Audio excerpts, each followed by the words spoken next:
송원재TV 시작합니다. 오늘은 쏟아지는 뉴스들 가운데 신평 변호사 관련된 이야기, 김재원 최고위원, 김기현 대표, 이승만 대통령 관련 뉴스에 논평이 필요할 것 같습니다.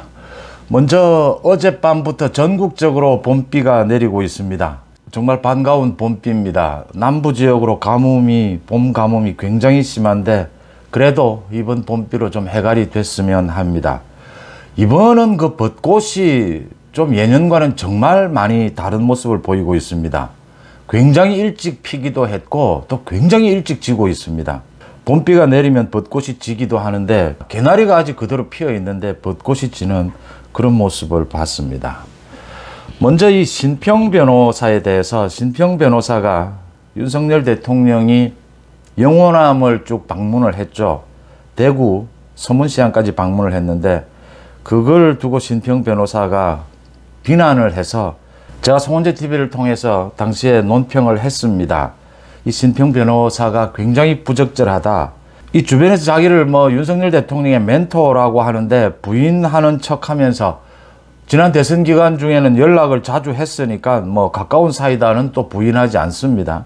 이렇게 하니까 지금 언론에서 계속 멘토라고 이야기를 하고 이렇게 윤석열 대통령을 비난을 하니까 지금 대구 서문시장에 가서 그렇게 달콤한 늪에 빠져 있을 때가 아니다. 윤석열 대통령이 무슨 달콤한 늪에 빠지려고 힘들 때마다 대구 서문시장에 오면 아픈 것도 낫는다. 대구만 간 것이 아닙니다. 순천도 갔고 통영도 갔고 이걸 이렇게 비난을 하고 윤석열 대통령의 멘토라고 옆에서 이야기하는데 이 말하는 장소, 말하는 내용 모두가 잘못됐다라고 하는 겁니다. 신평, 김재원 마찬가지입니다. 말이 자신의 소신이든 소신이지 않든 어떤 말이라도 그 말을 하는 사람, 때와 장소 어떻게 해석될까? 이런 정도를 읽지 못한다면 말을 해서는 안 되는 겁니다. 아니면 단순히 정치 논평하고 유튜브하고 개인적으로 그럴 일이지.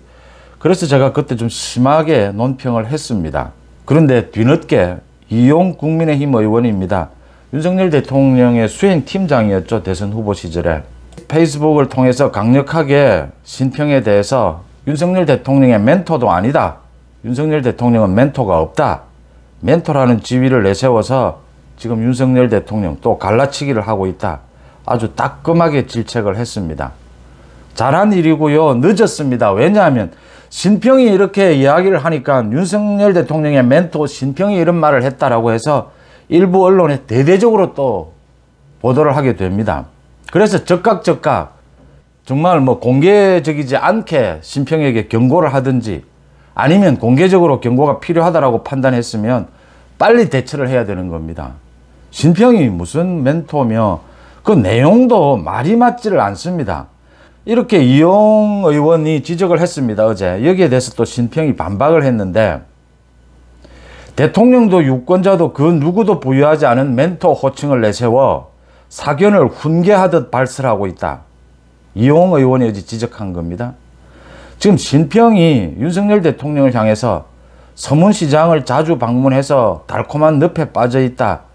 거기에서 헤어나오지 못하면 선거는 총선은 패배할 것이다. 모두 다 알고 있는데 가장 기본적인 선거의 기본 전략, 정치의 기본 전략이 있습니다. 윤석열 대통령이 또 제가 그날도 말씀을 드렸지만 윤석열 대통령이 무슨 지금 달콤한 늪에 즐기고 있다는 겁니까? 지금 매일같이 대통령실이 나서서 국정을 정상적으로 수행해도 힘들 판에 매일같이 나서서 이재명의 민주당 저 가짜뉴스, 저 괴담 바로잡는데 시간을 할애해야 합니다. 국정의 동력 많은 부분을 할애해야 합니다. 이런 상황을 보면서 자신이 무슨 윤석열 대통령과 가까운 것처럼 멘토인 것처럼 이렇게 부적절한 언행을 하느냐라고 하는 이야기입니다. 이용이 이야기를 했습니다. 이제 그만 신평 변호사의 본업인 헌법학자로서의 소명과 시인 역할에 충실해 달라고 했습니다. 그러자 신평이 또 답을 했습니다. 윤 대통령이 취임한 후에 저 스스로 연락을 끊었고 언론 인터뷰에서 멘토라는 표현이 나오면 그렇지 않다고 한 번도 예외 없이 부인했다. 부인은 하면서 그 당시에 연락은 많이 했으니까 가까운 것이다 이야기를 방송에서 했어요. 자신이 즐겼지 않습니까? 멘토라는 표현을. 심평 변호사는 또 그러면서도 다시 한번 강조하고 싶은 건 중도층과 수도권의 표심을 놓쳐버리면 총선이 어렵다는 것이다. 총선 패배가 어떤 괴멸적 결과를 가져올 것인지 이 의원도 잘 아시지 않나. 우리도 모두 똑같은 마음이다. 걱정도 우려도 똑같은 마음이다 라고 하는 공감도 때와 장소가 잘못되면 아주 형편없는 것이 됩니다. 또는 윤석열 대통령에게 굉장히 나쁜 그런 비난이 되는 겁니다. 그 부분을 모른다면 변호사는 말을 가지고 먹고 사는 사람들입니다. 부처님도 사람 만나는 사람에 따라서 다 표현을 달리 했고 때와 장소를 가려가면서 이야기를 했다라는 그 정도도 모르면 신평 변호사는 이용의 말처럼 변호사 업무에나 충실하든지 학자로서의 일을 충실하는 것이 맞습니다. 이용 늦었지만 적절하게 지적을 했다라고 보입니다.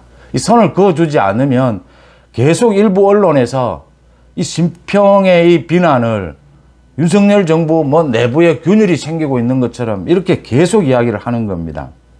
필요한 말은 해야 되고요.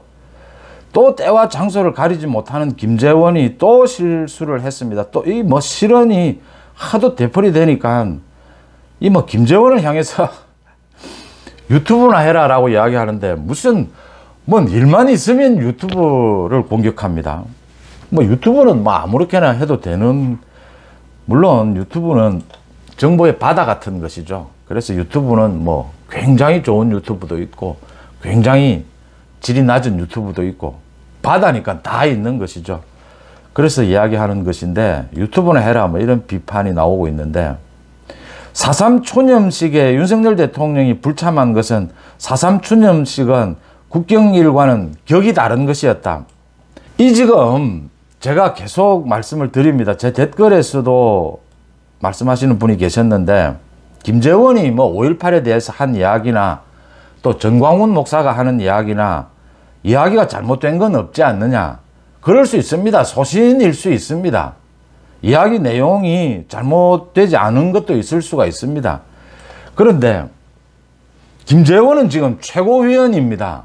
자신이 지금 표현을 어디를 보고 이야기를 해야 되는지 자신의 말이 가져올 후폭풍이 뭔지 정도는 계산을 해야 되는 겁니다. 윤석열 대통령이 4.3 초년식에는 참석을 하지 못하면서 한덕수 총리를 대신 보내면서 다른 일정이 많았습니다. 다른 일정 때문에 참석은 못하지만 한덕수 총리를 대독한 거기에서 4.3 초념과 미래의 제주를 이야기를 했습니다. 왜 윤석열 대통령이 그렇게 하는지를 최소한 김재원 최고위원이 그 정도는 좀 읽고 보조를 맞춰줘야지 말도 되지도 않는 무슨 뭐 격이 있느니 없느니 이런 소리를 최고위원이 하게 되면 정치평론가는 할 수가 있습니다. 4.3에 윤석열 대통령이 가지를 못하고 국무총리가 간 것이 정치적으로는 어떤 의미가 있는지 평론은 할 수가 있습니다. 그게 최고위원이 할 이야기입니까? 그 이야기입니다. 뭐 김재원이 뭐 소신이 잘못됐다 잘됐다 이런 이야기가 아니고 전광훈 목사 이야기도 마찬가지입니다. 종교권에서 정치를 바라보고 하는 데는 제한이 있어야 한다. 이 절제가 있어야 된다. 그 다음에 그렇게 욕설을 하는 것은 맞지 않다. 뭐 어떤 경우에도 이렇게 이제 경우를 가려야 되는 겁니다. 보시다시피 진보 좌파라는 쪽에서 정의구현사재단 그 뭐 무슨 신부 같지도 않지 않습니까? 개딸 마찬가지지 않습니까? 보수 우파는 그런 모습을 보여주지 않아야 한다. 그래야 비교돼서 국민들이 보는 눈에 역시 보수 우파는 많이 달라졌다. 비교 우위를 보여줘야 한다라는 점을 지적을 하고요. 김재원에 대해서 김기현이 이제 엄중 조치를 했습니다. 한 달 동안 방송에도 출연을 하지 말고 최고위에도 나오지 마라. 김재원도 뭐 그렇게 하겠다. 이제 뭐 사죄도 뭐 한두 번도 아니고 이게 지금 김재원이 자신이 최고위원으로 출연을 하는 겁니다. 최고위원이 이런 말을 하면 안 된다는 겁니다. 김재원 개인은 이런 말을 술자리에서 할 수 있는 이야기죠. 뭐 모릅니까? 이거 다들 알 수 있는 이야기죠. 윤석열 대통령이 4.3 초념식에서 내놓은 인사말에 그 기조가 어디에 있는지 5.18 광주 정신 윤석열 대통령이 이야기를 한 겁니다. 이렇게 좀 집권 여당에서 그 보조를 맞춰줘야지 이렇게 엉뚱한 소리를 하게 되면 뭐 자신의 소신을 이야기하고 바른 말을 했다. 그게 중요하지 않지 않습니까? 전 국민이 지금 듣고 있는 겁니다. 자신의 자리에 따라서 때로는 이재명을 설득해야 될 때도 있는 겁니다. 말이 통하지 않는 이재명도 설득하는 모습을 보여줘야 할 때는 보여줘야 하는 겁니다. 그게 때와 장소를 가려줘야 된다라고 하는 말씀입니다. 이 뭐 신평 변호사나 김재원이나 꼭 마찬가지입니다. 김기현 대표가 정말 엄중한 경고를 내리고 징계를 한 것이죠. 사실은 적절했다라고 평가를 합니다. 그 다음 김기현 대표가 이제 좀 혁신안을 준비하고 있습니다. 그래서 이준석 대표 당시에 최재형 혁신위원장이 만들었던 6가지 혁신안, 뭐 이렇게 후보 공천을 하면서 시험을 친다, 윤리위를 통해서 검증을 한다, 뭐 여러 가지가 있습니다. 이 부분을 모두 폐기를 하고 6개 안을 모두 폐기하고, 이 가운데는 내용이 괜찮은 내용도 있습니다. 윤리를 좀 더 강화한다든지 윤리적인 심사 기준을 뭐 이런 내용은 괜찮습니다. 그런데 이 전체적으로 이준석이 당시에 최재형 혁신위원장과 만드는 부분인데 유치한 정치적 계산, 또 뭐 여러 가지 좀 졸렬한 혁신안 이런 부분이 있기 때문에 아예 완전히 뭉개버리고 이 중에서 가져올 만한, 들여다볼 만한 윤리 기준을 강화한다, 이런 건 지금 필요한 부분입니다. 이걸 다른 형태로 짜서 혁신안을 곧 발표하겠다라고 합니다. 김기현이 잘하고 있는 일이다. 이제 이준석을 완전히 지우기다라고 하는 건데, 이준석은 뭐 이제 거의 다 지우고 존재 가치도 없죠. 존재감도 없는 상황이고, 새로운 김기현의 혁신안을 내놓아야 한다. 이 윤리 부분을 말씀을 드리면, 그러니까 이재명의 민주당이 얼마만큼 지금 잘못하고 있는지를 대비해서 보여줄 수 있어야 한다. 그게 국민의힘 의원 58명이 불체포 특권 내려놓겠다, 그런 것들입니다. 그걸 당이 받아서 당 시스템으로 만들어야 한다. 국민의힘은 불체포 특권을 내려놓는다. 58명밖에 참여를 하지 않았는데 이렇게 해줘야 민주당과 대비가 되는 겁니다.